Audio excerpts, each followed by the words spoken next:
Tharo nokphet tawrga kaisu kaidi che adudi chatnaba tawrasira asumnani do Tharo gi yumda lakminarami Tharo na yumdai kerinaga natai chadabani che hangoi bigana ko hekta kakhatpiro phida somda ngayakda phambiyu sa thakisi nanau cha simjarake kari gi chano iche sa thaklaroi wanabani semnuranu hayeng nongma fajana thaklage ngasidi matamsu thengli iche amuk hanbada thengkhini nangsu phamtharo iche na laklibasigi maramdo hairage Tharo su phamthaduna hoi che Sakhi mamaido ngaksit ngangsinglaki ikaibana wado hawdokpa ngamlamde mabukningda asumna su khalami ai buwasibu hekta hairadrane kamdongna hawdokani tawrisidi hoida ai hekta hairage ichagi damuktani aini ngasi ikai ki thadoklaga mafamsida laklibase Sakhina tumil laikibududa Tharodo Sakhida munna yenglaga iche kari tawrabage hakchang nungaibidabra Sakhi ikhang khangna karisu tawde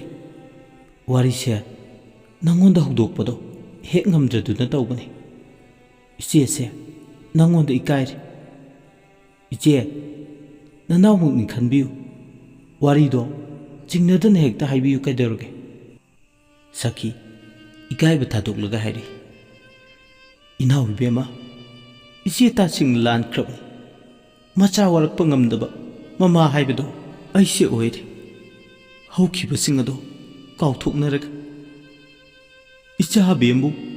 imau wina loksinjarge haiduna nijaba laklibani ngasimak oirabasu aigi mang thaduda imaubu pujakrage masi matangdi yabiyu iche khutdonaduna inauda haijari ngayaki asawuna imaugi fibam khangdabana imaududa tati jaibi khibani Sakhidu Tharogi makhong soke tawi Tharo makhongda phat chingthoklaga iche nanauda tawhidi adumna tawbigana Sakhi makha tare inauna ingonda warauba nungaitaba sauningba pendaba kaya marum leiramgani haiba iche su khangi ngasi aina laklibase khara thengkhre taibang phawdriba mara leijadaba isudugi khanbiduna aikhoibu nuksibiyu imaudo ngasi mak pujakrage Tharo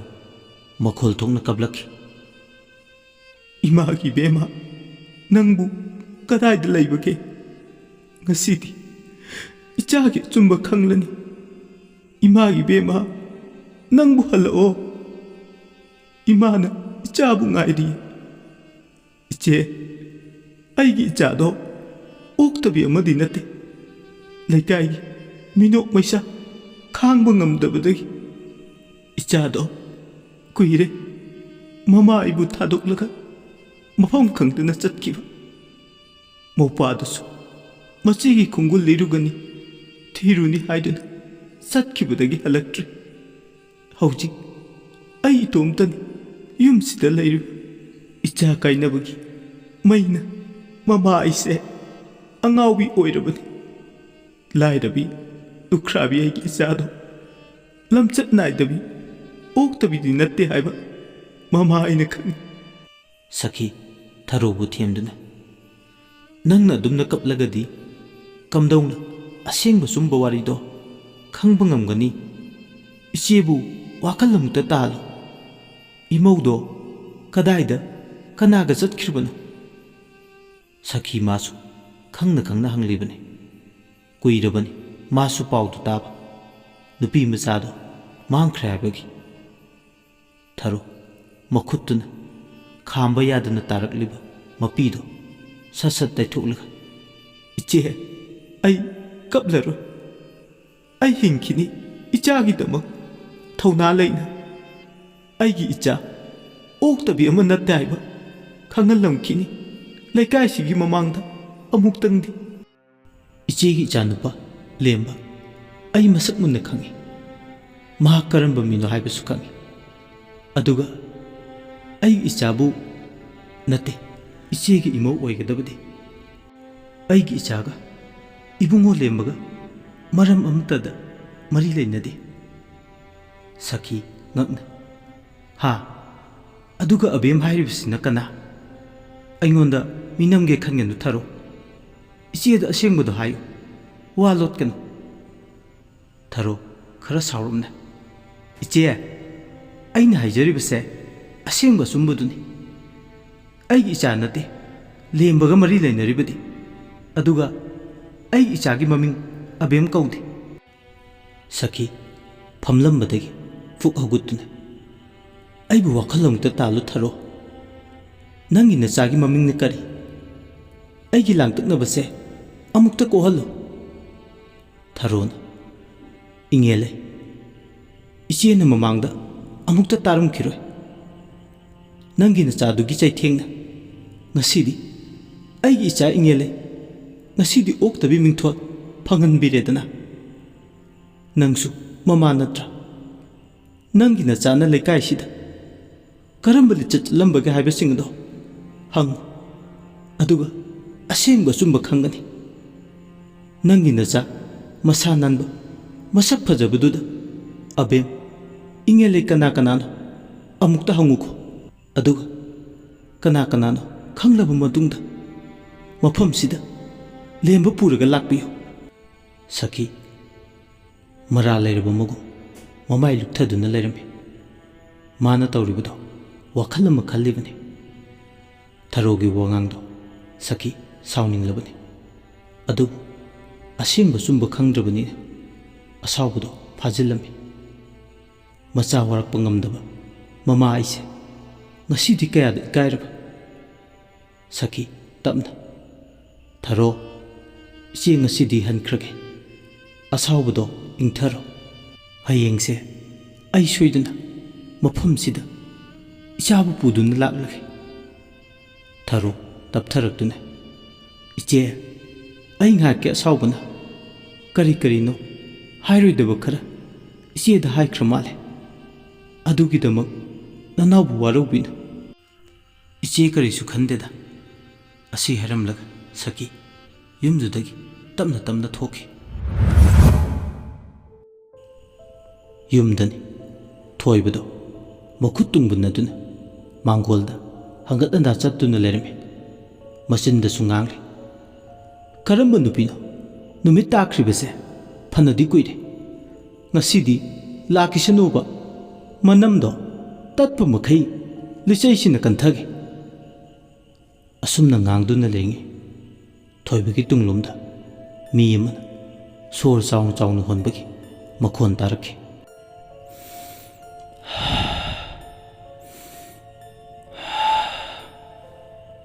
ꯊꯣꯏꯕ ꯃꯃꯥꯏ ꯂꯩꯊꯣꯛꯂꯒ ꯌꯦꯡꯉꯤ꯫ ꯀꯅꯥꯁꯨ ꯂꯩꯔꯝꯗꯦ꯫ ꯑꯦ,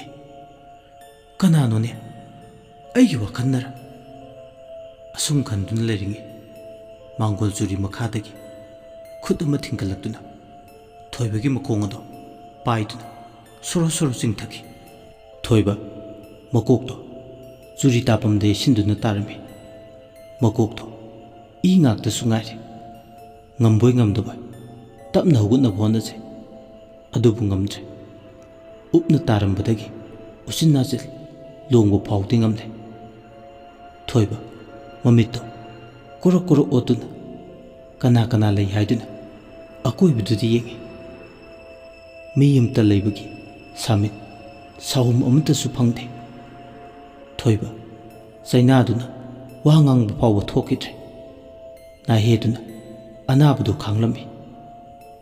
ꯑꯁꯨꯝꯅ ꯂꯩꯔꯤꯉꯩ ꯈꯪꯍꯧꯗꯅ ꯊꯣꯏꯕꯒꯤ ꯃꯉꯛꯁꯝꯗ ꯈꯨꯠ ꯑꯃꯅ ꯇꯥꯞ ꯄꯥꯏꯔꯛꯇꯨꯅ ꯉꯛꯊꯤ ꯆꯞꯇꯨꯅ ꯊꯥꯡꯀꯠꯂꯛꯈꯤ꯫ ꯊꯣꯏꯕ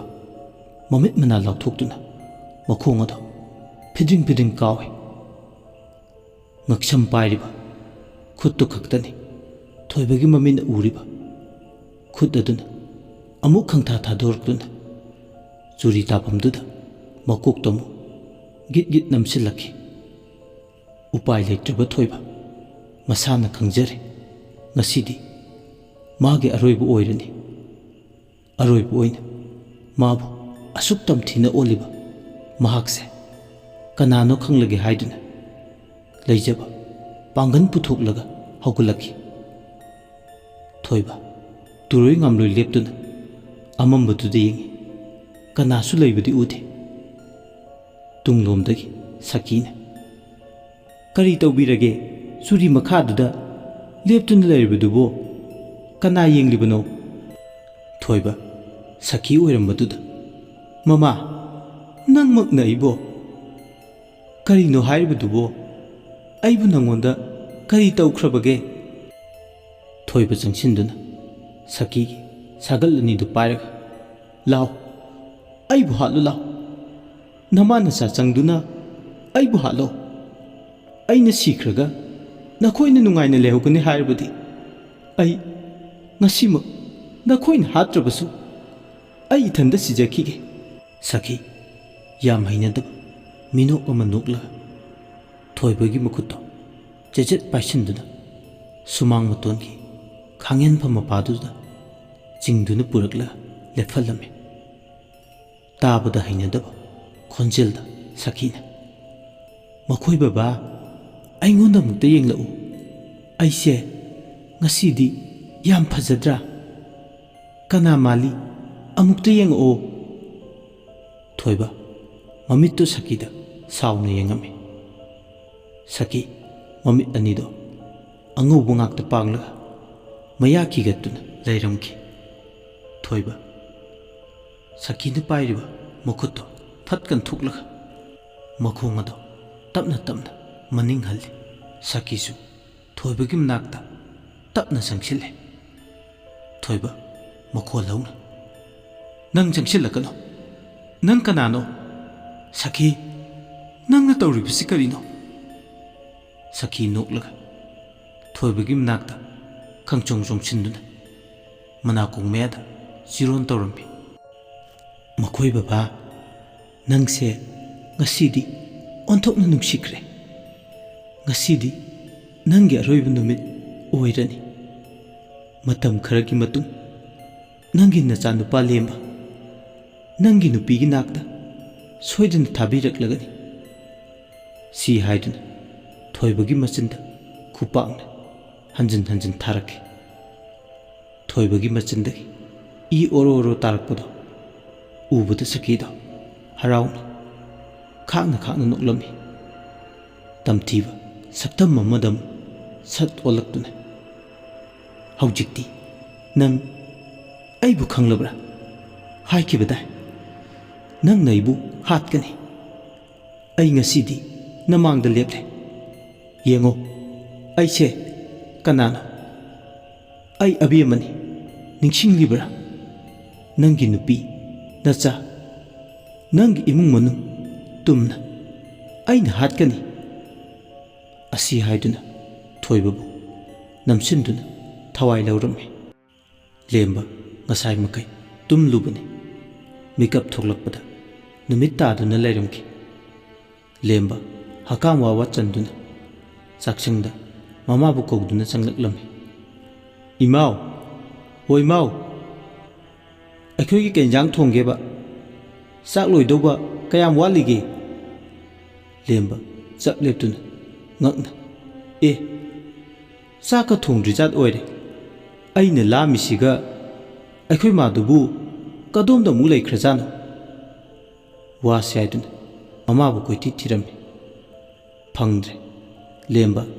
saksingdagi amuk tholaklaga magi kadagi folok thokya aidun change tawbuda magi kada miyama phatchamlaga changkhibudu ure lemba kanano ne ima oijala karigino hoi mai karimta ka hairamdana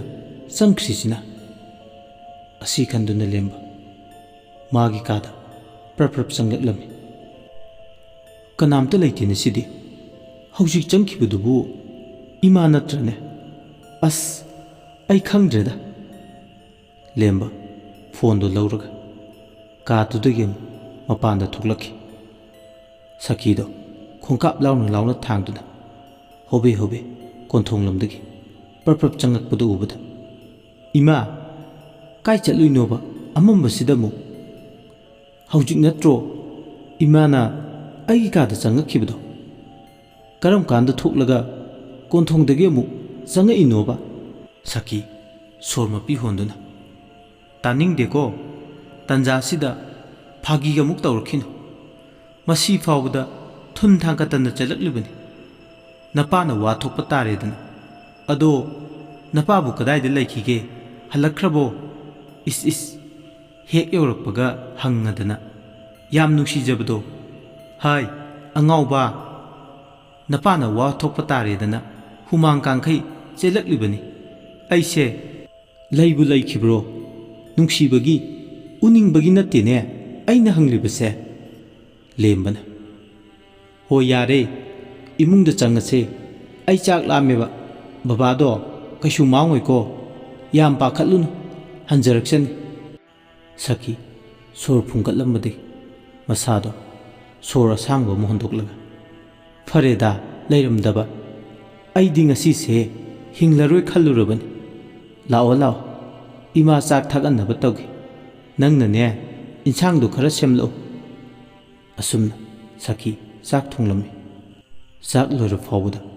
ꯃꯄꯨꯔꯣꯏꯕꯅ ꯍꯜꯂꯛꯇꯕꯗ ꯃꯊꯟꯇ ꯃꯆꯤꯟꯗ ꯁꯣꯟꯖꯩ꯫ "ꯀꯔꯝꯕ ꯃꯇꯝꯗꯅꯣ ꯅꯪꯅ ꯋꯥꯈꯜ ꯇꯥꯔꯛꯀꯗꯕ? ꯉꯁꯤꯁꯨ ꯑꯃꯨꯛ ꯍꯤꯗꯥꯛ ꯇꯞꯇꯥꯏ ꯊꯛꯂꯒ ꯁꯥꯟꯅꯩ ꯌꯨꯅꯩꯗꯅ ꯉꯥꯎꯔꯒ ꯂꯩꯔꯝꯂꯅꯤ." ꯁꯈꯤ ꯆꯥꯛ ꯆꯥꯗꯅ ꯊꯣꯏꯕꯕꯨ ꯉꯥꯏꯔꯝꯃꯤ꯫ ꯂꯦꯝꯕꯗꯤ ꯆꯥꯛ ꯂꯣꯏꯕꯒ ꯄꯤꯖꯔꯒ ꯑꯗꯨꯝ ꯇꯨꯝꯃꯟꯈ꯭ꯔꯦ꯫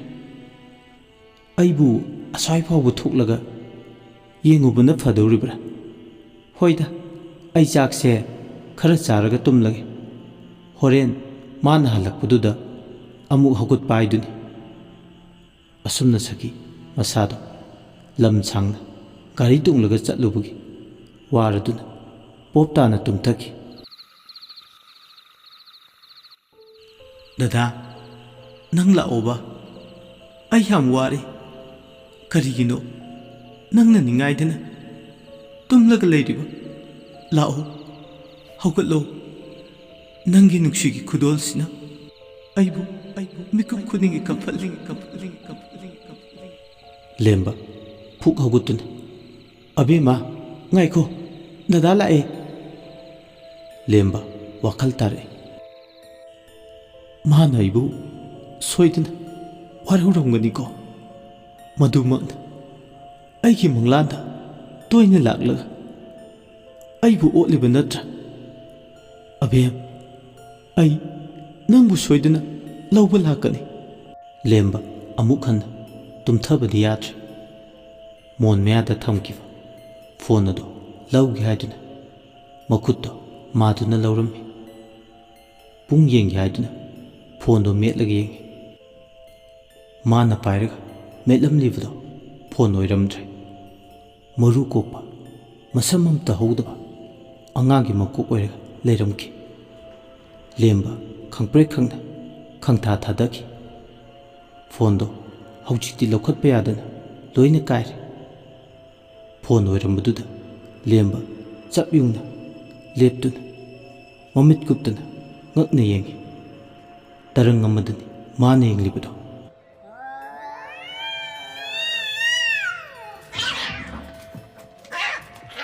ꯌꯨꯝꯒꯤ ꯁꯨꯃꯥꯡ ꯃꯇꯣꯟꯗ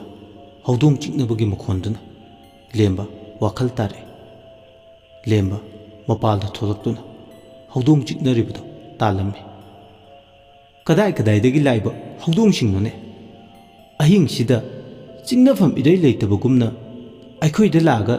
ꯆꯤꯛꯅꯔꯤꯕꯁꯤꯕꯣ? ꯆꯠꯂꯨꯅꯦ ꯑꯥꯗ, ꯍꯣꯏ!" ꯂꯩꯐꯨꯟꯒꯤ ꯑꯍꯤꯡ ꯍꯥꯏꯔꯤꯕ ꯋꯥꯔꯤꯁꯤꯒꯤ ꯑꯅꯤꯁꯨꯕ